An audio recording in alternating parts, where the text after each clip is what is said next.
Alright, so I just got done playing the campaign for Call of Duty Advanced Warfare, and I didn't go in expecting really much of anything, but it was actually pretty good.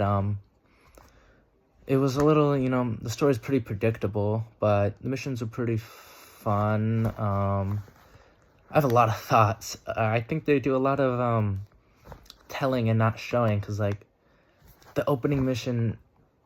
Oh, Mitchell isn't... I don't care for him. He's so boring. Like, he only talks in cutscenes, so in gameplay, he doesn't talk, so it's like, you don't get to know the main character at all. That just doesn't make sense why he doesn't talk in the game, but he talks in the cutscenes. But, yeah, like, in the opening, they tell you, this guy's your best friend.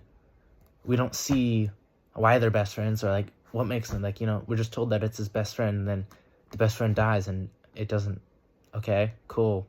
Didn't know him, only surrounded him for one mission. The game is... I mean, it's not short, but they could have made it longer, so we could have spent more time with certain characters. Like, there's like a nuclear power plant, and, like, it gets blown up or whatever, and then we kind of just jump 4 years and don't get to, like, experience the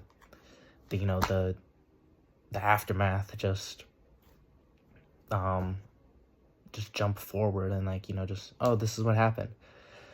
And it also just, like, I already knew that Irons was the main villain, but, like, they didn't even hide it that well. Like, Hades is, like, the villain from, he, like, gives you the information that Irons is evil, like, but Hades doesn't really do anything, so it's like, okay, whatever.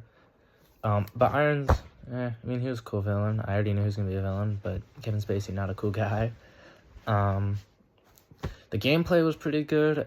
There's a mission where you're infiltrating Irons' house, and you, like, are able to grapple and do whatever. That's a pretty cool mission. There's an Antarctic mission, which is really cool.